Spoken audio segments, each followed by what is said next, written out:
Okay, problem number 1 tells us that we have a right triangle, triangle DAB. This is a right angle. AC is an altitude, meaning it forms a right angle. And angle B is 30 degrees. So that means we're going to have a 30, 60, 90 triangle, since that's 90 degrees. If we have a 30, 60, 90 triangle, we know our format for that is x radical 3, 2x. Okay, across from our 30-degree angle is AC, which we know is 4 units. Okay, so that means this one's going to be 4 radical 3, and this one's going to be 2 times 4, which is 8. So 4 radical 3.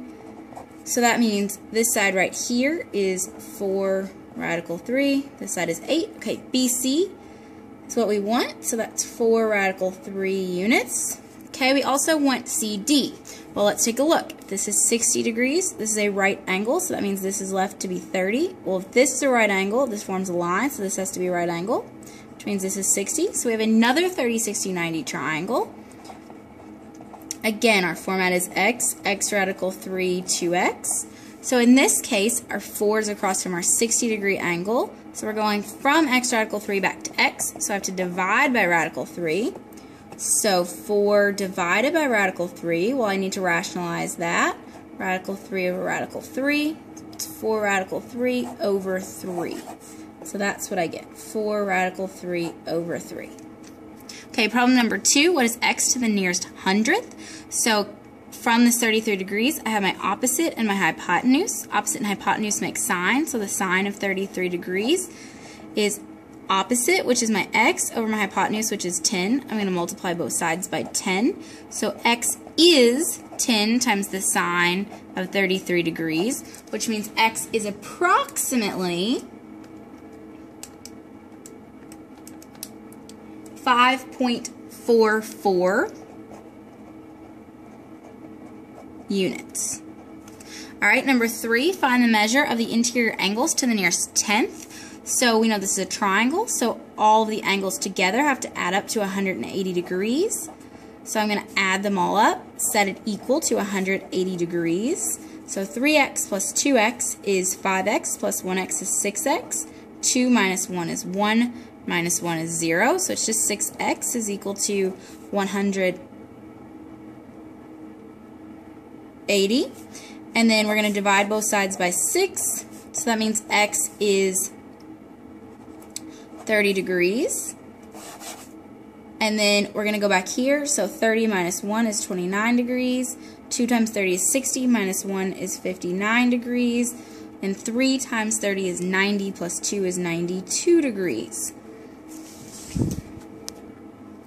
Okay, problem number 4. We're asked to find the length of the leg of this right triangle. So it's a right triangle, so it's going to be Pythagorean theorem, a squared plus b squared equals c squared. So I've got 9, let's call this a, and then b will be 9, and then 11 squared, so 9 squared is 81. 11 squared is 121. I'm going to subtract 81 from both sides, so a squared is equal to 121 minus 81, which is 40. I'm going to square root both sides. And the square root of 40 is approximately 6.3 units. Okay, a slide is 5.7 meters long, and it makes an angle of 29 degrees with the ground. How high is the top of the slide above the ground? So I've got this 5.7 meter slide, and I want to know this over here. So I've got opposite and hypotenuse. Again, that's sine. So my sine of 29 degrees is going to be my opposite, which is x, over my hypotenuse, which is 5.7. I just multiply both sides by 5.7. So x is exactly 5.7 times the sine of 29 degrees. If I punch that in my calculator, it's going to be approximately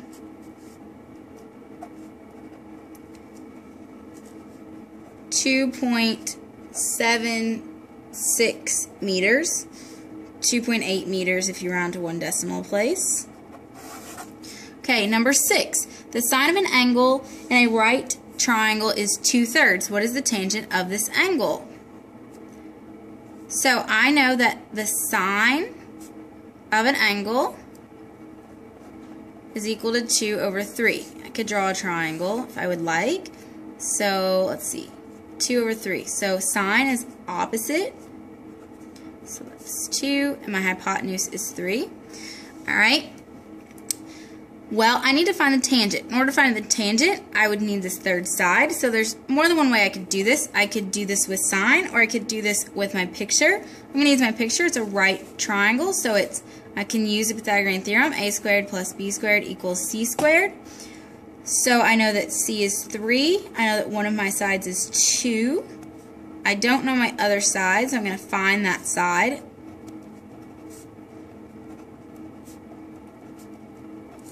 So a squared is equal to 5, so I can square root both sides. So a is equal to the square root of 5, which is approximately 2.236 units. All right, I want the tangent, so I'm going to label this as a square root of 5 since that's exact. My tangent of x is opposite over adjacent. So that's going to be, my opposite is 2. My adjacent is radical 5. Well, I'm going to rationalize that. So it's going to be radical 5 over radical 5. So it's 2 radical 5 over 5. That's what I get. Okay, number 7. In the figure below, triangle ABC has a right angle at B, and the measure of angle BAC is 30 degrees. So I'm going to put a 30 here, which means this is 60. If AC is 12 units long, how many units is BC? Well, this should be pretty easy. Again, we have 30, 60, 90 triangle. It's x, x radical 3, and 2x. Across from my 30 degrees, what we're trying to find, we know the side across from the 90 degree angle is 12 units long. Well, to go from 2x back to just x, that's not hard. I just divide by 2. So half of 12 is 6. So in this case, this would be 6, and this would be 6 radical 3.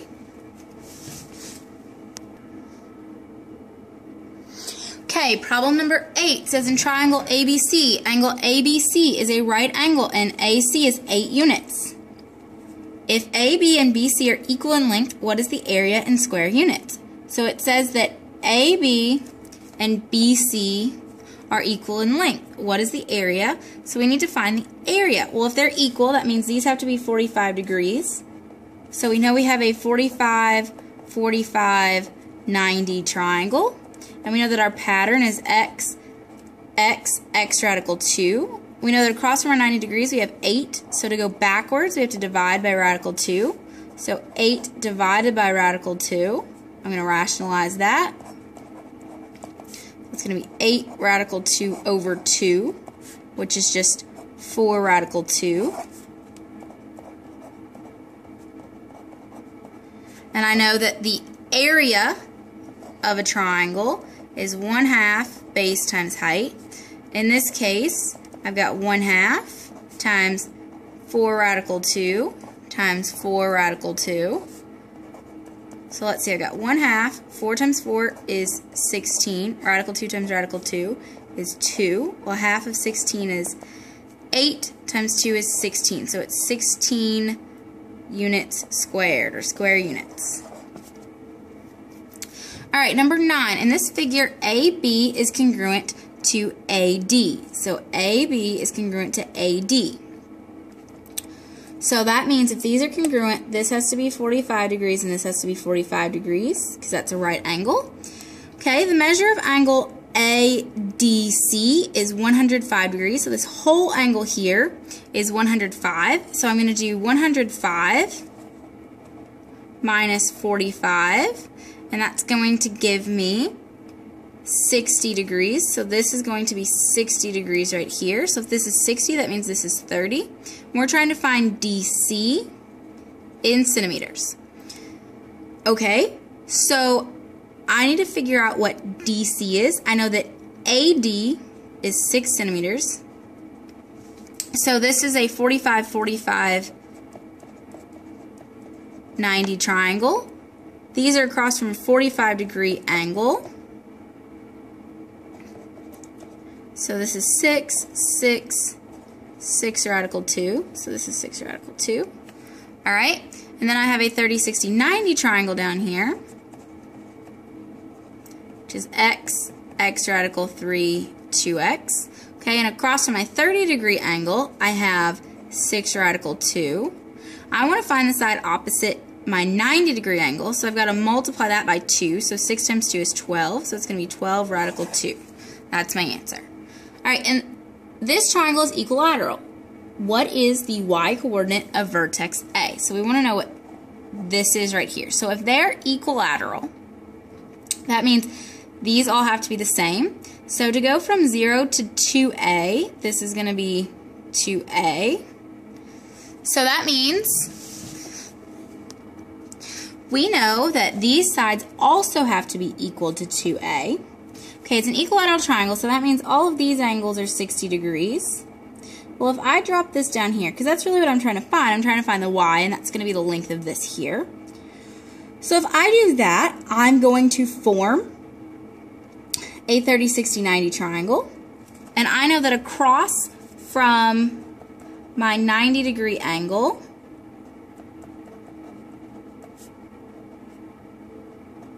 I have 2a. So that means half of that is going to be a. And then this is going to be a radical 3. So which side do I want? I want this height, which is across from the 60-degree angle. So my y-coordinate is going to be a radical 3. That y right there is going to be a radical 3. All right, number 11. You throw a die and flip a coin. What is the probability of getting tails on the coin and a number less than 5 on the die? So, and, we said if we have an and, we're going to multiply. Okay, tails on the coin is 1/2. A number less than 5, so that'd be 1, 2, 3, or 4. So that's going to be 4 out of 6. So that's 1 times 4 is 4. 2 times 6 is 12. 4 twelfths simplifies to 1/3. So our probability is 1/3. Your friend and you have won a chance to collect $1 million. You place the money in one room at right, and your friend has to walk through the maze. In which room should you place the money so that your friend will have the best chance of finding the $1 million? Alright, so we have to calculate the probability of getting to room A and the probability of getting to room B. So I have 1/3 here, I have 1/3 here, I have 1/3 here. Okay, here I split, so I have 1/2, and I have 1/2. Here, I have 1/2, and I have 1/2. Here I have 1/2, and I have 1/2. Here I have 1/3, 1/3, and 1/3. So I've got all these different pathways. So I'm going to have to figure them out. So this path is 1/3 times 1/2, which is 1/6. This pathway right here is, again, 1/3 times 1/2, which is 1/6. Okay, this pathway is a little different. It's 1/3 times 1/2 times 1/2. So that's going to be 1 over 2 times 2 is 4 times 3 is 12. Okay, this one's going to be the same. It's also going to be 1/12. Okay, this one's going to be 1/3 times 1/2 again. So that's going to be 1/6 again. This one, 1/3 times 1/3, which is 1/9. Again, 1/3 times 1/3, which is 1/9. And 1/3 times 1/3, which is 1/9 again. Alright, so I've got 6, 12ths, and 9ths. So if I want a common denominator, I'm going to put them all into 36. So this is going to be 6/36, 6/36. That's going to be 3/36. It's going to be 3/36, 6/36, 4/36, 4/36, 4/36. Okay, so in order to get to room A, I've got 3/36,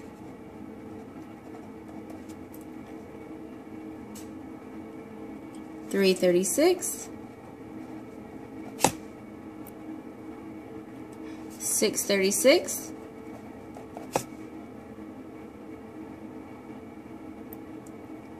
and 4/36. It's going to be 3 plus 3 is 6, plus 6 is 12, plus 4 is 16. So that's 16/36, which is 8/18, which is 4/9. Okay, B. To get to room B, I have 6/36. I have another 6/36.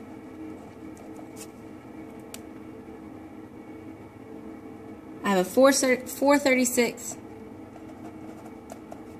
And another 4/36. Alright, so 6 and 6 is 12, plus 8 is 20. Okay. So this should be 5/9. So 5/9 is bigger than 4/9, so you should put it in room B. Alright, number 13. A spinner is evenly divided into 8 sections. 3 reds, 3 whites, 2 blues. If a spinner is spun twice, what is the probability of getting the same color? So of getting 2 reds, 2 whites, and 2 blues, then we'll have to add them. So 2 reds would be 3/8 times 3/8, which is going to give me 9/64. Okay, 3/8 times 3/8, again 9/64. It's going to be 2/8 times 2/8, which is going to give me 4/64. Alright, so 9 plus 9 plus 4, these are all over 64. 9 plus 9 is 18, plus 4 is 22, so 22/64, which is 11/32. So probability is 11/32. Sally's mother has 2 bags of candy, but she says that Sally can only have 1 piece. Bag 1 has 70% orange candies and 30% reds. Bag 2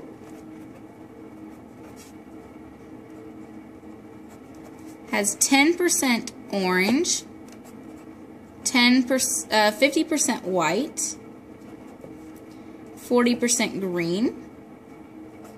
Sally's eyes are covered and she chooses 1 bag and pulls out 1 candy. What is the probability that she chooses her favorite color, orange? Okay, I'm going to go ahead and I'm going to make a tree here. So she has a 50-50 chance of picking bag 1 versus bag 2. That's a 50-50 chance. And then bag 1 only has 2 choices. It has a 70% chance of orange and a 30% chance of red. Bag 2 has a 10% chance of orange, a 50% chance of white, and a 40% chance of green. So, if I do 50, I'm going to do 50% times 70%. So 50% times 70% is going to be 35%. Then I'm going to do 50% times 10%, which is going to give me 5%. Then I'm going to add them because it could be either or. So 40% chance of getting her orange. If you have an assignment completed before the next day, there's an 80% chance of a good grade. If the assignment is finished during class or late, there's only a 30% chance of a good grade. If assignments are not done, then there's only a 5% chance of a good grade. In a certain class, 50% of students have the assignment completed before class, 40% finish during class, 10% do not do their assignments. If a student is selected at random, what is the probability of the student having a good grade? Okay, so we have either before class or during late. So this is before, this is during or late. Okay, so if you do it before, class, then you have an 80% chance of a good grade. So 20% chance of a not good grade.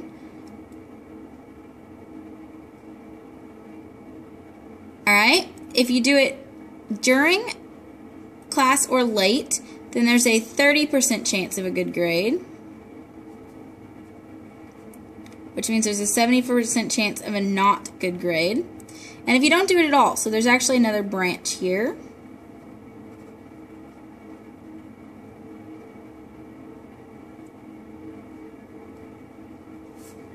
Then there's actually somehow still a 5% chance of getting a good grade. I guess this is in the class overall, not on that assignment. So, we're trying to figure out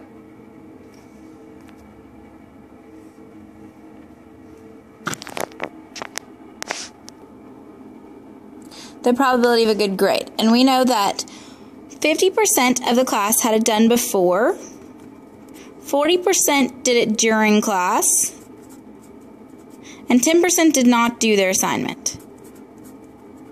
So we want to know what is the probability of a good grade. So that's going to be 50% times 80%. It's going to be 40% times 30%. And it's going to be 10% times 5%. And then we're going to have to add those answers together. So 50% of 80% is 40%. 40% of 30% is 12%. And then 10% times 5% is 0.5%. So if I add these up, I get 52.5%.